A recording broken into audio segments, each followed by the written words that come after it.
কোথাও অর্ধেক লাইন তৈরি করে কাজ বন্ধ, কোথাও আবার শুধুই তৈরি হয়েছে পিলার, কোথাও আবার সাইনবোর্ডেই আটকে প্রকল্প।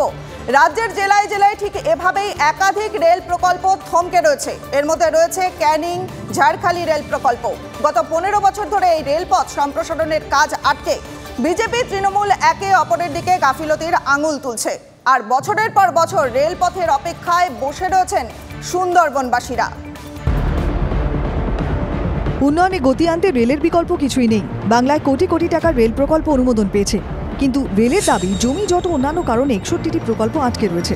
বৃহস্পতিবার বাজেটের দিনেই এই নিয়ে সুর চড়িয়েছেন রেলমন্ত্রী। रेलवे के प्रोजेक्ट्स में स्टेट गवर्नमेंट का कोई इंटरेस्ट नहीं है। इससे ऊपर उठ के राज्य सरकार रेलवे के डेवलपमेंट के लिए सपोर्ट करे, बहुत कुछ काम हो सकता है। 13,810 करोड़ बहुत बड़ा अमाउंट है। বাংলায় রেল প্রকল্প আটকে থাকার জন্য রাজ্যকে কাঠগড়ায় তুলেছেন রেলমন্ত্রী।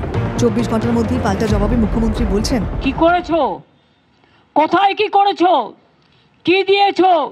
যত মেট্রো সব আমার করে দেওয়া, আমার টাকা দেওয়া, তোমাদের একটাও করা নয়, তুমি উদ্বোধন করছো। তরজা যেমন চলছে ঠিক তেমনই রাজ্যের একাধিক রেল প্রকল্প মাঝপথে গতি হারিয়েছে। তার যেমন সুন্দরবনবাসীর স্বপ্নের ক্যানিং ঝড়খালি রেল প্রকল্প। দেশ বিদেশ থেকে আসা পর্যটকদের অন্যতম ডেস্টিনেশন, ওয়ার্ল্ড হেরিটেজের স্বীকৃতি দিয়েছে ইউনেস্কো। এই সুন্দরবনকে কলকাতার সঙ্গে জুড়তে বহুদিন ধরেই ক্যানিং ঝড়খালি রেল পরিষেবার দাবি ছিল। সেই মতো 2009 সালে সুন্দরবনের রেল সম্প্রসারণের সিদ্ধান্ত নেয় কেন্দ্র। ক্যানিং থেকে ঝড়খালি পর্যন্ত 42 কিলোমিটার রেলপথ সম্প্রসারণের সিদ্ধান্ত তৎকালীন রেলমন্ত্রী মমতা বন্দ্যোপাধ্যায় প্রকল্পের শিলান্যাস করেন। ঠিক ছিল ক্যানিং থেকে ভাঙনখালি পর্যন্ত 4.84 কিলোমিটার, তারপর ভাঙনখালি থেকে বাসন্তী পর্যন্ত 14.30 কিলোমিটার, শেষে বাসন্তী থেকে ঝড়খালি পর্যন্ত 23 কিলোমিটার রেলপথ সম্প্রসারণ হওয়ার কথা। কিন্তু রেলপথ সম্প্রসারণ হলে শহর থেকে সুন্দরবনে যাতায়াতের গতিপথটাই পাল্টে যেত। সেটা কি হয়েছে?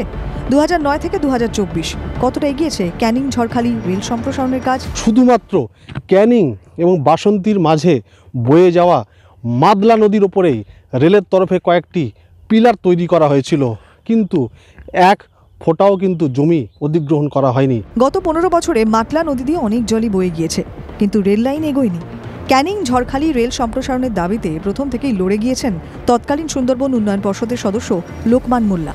তার প্রশ্ন, দুর্ভাগ্যের বিষয়, রেল বলছে জমি পাচ্ছি না, রাজ্য সরকার বলছে তো জমি ওরা আমাদেরকে বলছে না সময় মতো, কিন্তু চিঠি আমার কাছে আছে। আমি এটা নিয়ে এডিএম এলের সঙ্গেও যোগাযোগ করেছিলাম।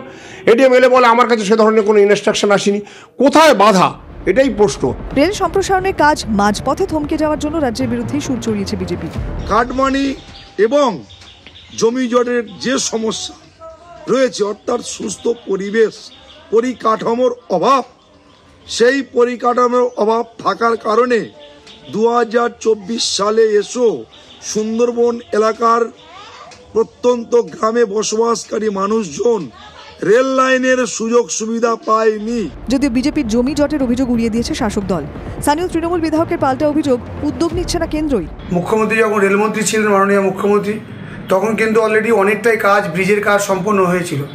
পরবর্তীকালে যখন মাননীয় মন্ত্রী ছিলেন মুকুল রায়, কিছুটা কাজ সম্প্রসারণ হয়েছিল, কিন্তু পরবর্তীকালে আমরা দেখেছি কেন্দ্রীয় সরকারকে বারবার এবং রেলমন্ত্রীকে বারবার জানানোর পরেও আমাদের কিন্তু রেলপথ এখনো পর্যন্ত সম্প্রসারণের কাজ হয়নি। রেল প্রকল্প নিয়ে বিজেপি তৃণমূল একে অপরের ঘাড়ে দোষ চাপাচ্ছে, কিন্তু তাতেই কি সমস্যার সমাধান হবে? যদি জমি অধিগ্রহণ করে না দেয় তাহলে তো এটা হবে না। এটা যেমন একটা দিক, তেমনি রেল যদি প্রপারলি রাজ্য সরকারকে না বলে, রেল যদি ফান্ড দেওয়ার কথা না দেয়, রাজ্য সরকার দেবে কি করে? সুতরাং কোথায় বাধা, এটাকে জানতে হবে আমাদের। কোথায় বাধা, কেন হচ্ছে না? তাহলে কি সুন্দরবনের রেলপথ এটা প্রহসন থেকে যাবে? রেল ছুটছে না, কিন্তু দরজা চলছে। 15 বছর পর আজও রেলপথের অপেক্ষায় রয়েছেন সুন্দরবনের প্রান্তিক এলাকার বাসিন্দারা। আশা স্বপ্ন সুন্দরবনের বাসিন্দারা তারা দেখেছিলেন যে রেল তাদের দোরগোড়ায় পৌঁছাবে, তা কিন্তু আজও বাস্তবায়িত হয়নি। সুন্দরবনের বাসন্তী থেকে অভিজ্ঞান নস্কর, TV9 বাংলা।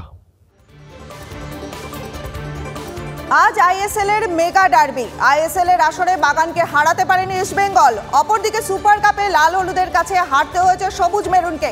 ডার্বি উত্তাপে কাঁপছে ফুটবল প্রেমীরা।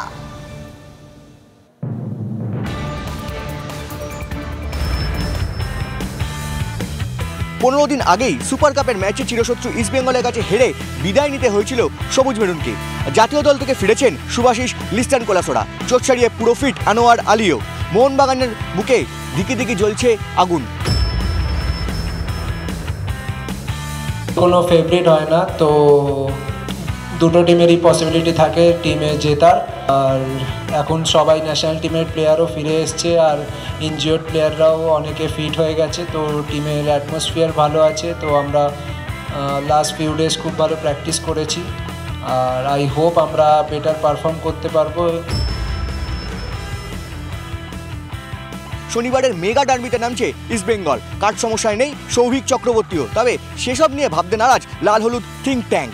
সুপার কাপ জিতে ফুরফুরে মেজাজে রয়েছেন ক্লেটন সিলভা থেকে পারদোড়া। For a striker, we always try to be positive for the game to score the goal, because scoring is what make my team to get the victory. 1-0 is already 3 points. So I try to play, first of all, play a good game, help my teammates and try to score, of course, because this also is a part of the job of a striker. But no, not that pressure for score. I have the pressure to win the game. শনিবারের mega derby জিতে মোহনবাগানকে ফের জবাব দিতে তৈরি লাল হলুদ। ক্যামেরায় সমরের সঙ্গে Kaustav, TV9 Bangla, Kolkata.